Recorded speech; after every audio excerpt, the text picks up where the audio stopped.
O eto, nagsalita na naman si Junior tungkol sa impeachment trial ni VP Sara.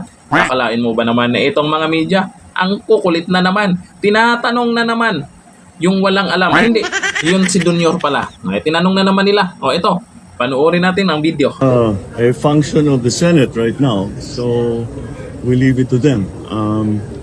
It has moved already from the House. It has now been in the Senate for a few months, and we are watching, of course, what the Senate President Jesus Gutierrez is doing to try to make it as a peaceful a transition as possible from this Congress to the next. So, I think Ang controversy po ngayon ay kung tatawid daw from 19th to 20th Congress. As a former senator judge, what are your thoughts on that controversy, sir? what is the controversy? It is very clear that it will, because there's no way that even if they start the trial now, that they will finish it before the new senators come in. So, well, again, the senators will decide. Sir, nagsumbong po yung mga empleyado ng Bureau of Immigration. O Junior, pag matuloy yan, kung matuloy yan yung impeachment trial, nako, damay yung LBM dyan. O, damay yung LBM. Sino-sino yun? Yung sabi ni... may vlogger dyan nagsabi na kung sino yung LBM. Lisa, DBM, at Martin. Parang ganun yata yung LBM ha. I-correct nyo ako kung mali yung ibig sabihin ng LBM. Damay dyan. Eh, alam nyo naman si VP Sara. Maraming alam yan na hawak. Na may video diyan, di ba? Yung tungkol sa pera-pera na pinag-uusapan.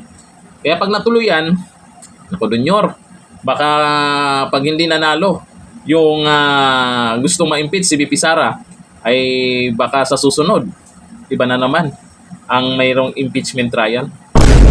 Eh, buti na lang, itong nakaraan, may impeachment complaint na hindi tinanggap yung kay Cardema sa Duterte Youth Party List. Tapos ngayon, hindi pa pinuklaman, no?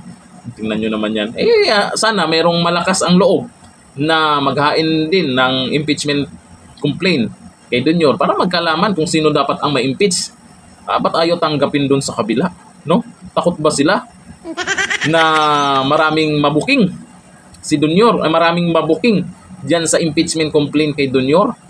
Eh, dito, unahin muna natin siguro itong impeachment trial ni VP Sara kasi yung mga nakasuporta kay VP Sara at mismong si VP Sara hindi natatakot yan. Gusto pa nga niyang matuloy talaga ang impeachment trial dahil handang-handa na ang defense team nila.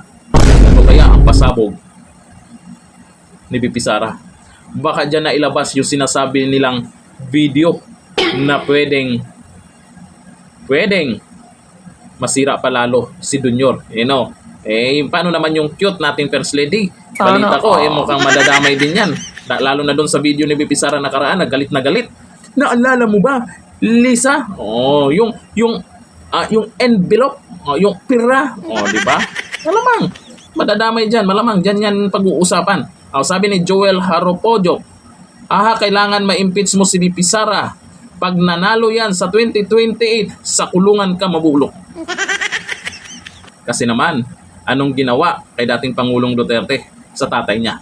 Kaya pag naging Pangulo yan si VP Sara, nako, ang daming pipigil dito. Ang daming pipigil na magiging Pangulo itong si VP Sara. Kaya ngayon pa lang, inuumpisahan na nila. O di ba, may pa-impeachment complaint na sila.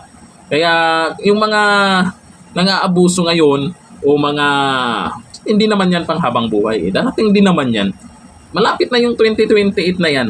Kaya napapansin nyo naman sa survey kung sino yung nangunguna na gusto ng mga tao, lalo na sa Visayas, Mindanao, mga OFW. Naku, ewan ko lang makuha nyo ba yung loob nila na wag suportahan itong si VP Sara. Sige, siraan nyo ng siraan kung mauuto pa ang taong bayan. Ay sabi ni Eric Avendaño, bakit kaya lagi nilang tinatanong si Bangag? Alam naman nila na walang alam. Marami namang alam yan. Ito naman si Eric. Maraming alam yan. Baka naman ayaw lang magsalita o magpaliwanag tungkol sa mga issue na tinatanong sa kanya. Kaya minsan, may tinatanong sa kanya, ang sagot, tawa. Maraming alam yan. Hindi naman natin masasabi yung tao na walang alam. Sino ba yung walang alam? May mga tao siguro na hindi alam yung nangyayari. Siguro tulog sila noon sa panahon na yon Baka nasa party-party sa panahon na yon, kaya hindi nila alam yung mga nangyayari. May mga taong ganon. Pero itong si Junior, maraming alam yan. Masipag yan. Masipag sa trabaho yan. Hindi with leader yan. Hanggang dito na lang. Thank you. Bye-bye.